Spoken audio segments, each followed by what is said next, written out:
Em nosso circuito elementar, além do gerador de tensão e da resistência, podemos inserir outros elementos, como bobina e capacitor.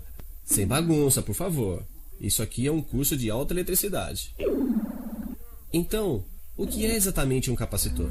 Suponha que você tenha duas finas folhas de metal, que você coloque uma em frente à outra e que você ligue dessa forma sobre sua fonte de tensão. Aquela conectada em mais vai perder elétrons, quer dizer que ela vai carregar positivamente. A outra, ao contrário, vai recuperar elétrons, ela vai se carregar negativamente. Isso para ao final de um certo tempo, e dizemos que o capacitor está carregado. Os elétrons, de um lado, adorariam passar para o outro lado, mas não há condutor. Eles não podem passar. Mesmo assim, para dissuadi-los totalmente, eu coloco entre eles um isolante muito melhor que o ar, e que em termos técnicos chamamos de dielétrico. Um capacitor é, portanto, um sanduíche de dielétrico, entre duas fatias metálicas, frequentemente em rolo, para que ocupe menos espaço. No cotidiano, ele se parece com isso. Mas você diria, onde está o interesse em colocar em um circuito coisas que vão impedir a corrente de passar? Impedir a corrente de passar? É preciso ver isso. Pois quando eu fecho o meu circuito sobre a fonte, o capacitor vai se carregar. De um lado, há elétrons que chegam. Do outro, uma quantidade igual de elétrons que partem.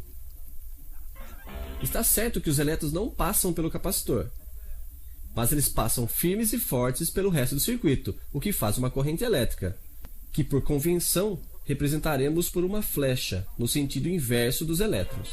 Corrente que vai diminuir até que o capacitor esteja carregado ao máximo. Nesse momento, se desligamos a fonte de tensão e fechamos o circuito desta forma aqui, os elétrons, super felizes por encontrarem um caminho, vão se precipitar. Isso refaz a corrente elétrica, mas no outro sentido. Corrente esta que vai diminuir até que o capacitor esteja descarregado. E poderemos recomeçar.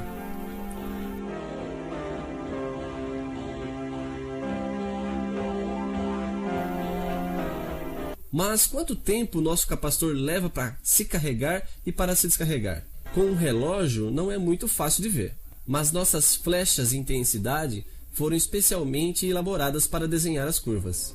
Assim, no momento da carga, ela desenhará isso aqui. No momento da descarga, a corrente vai do outro sentido e ela desenhará isso aqui.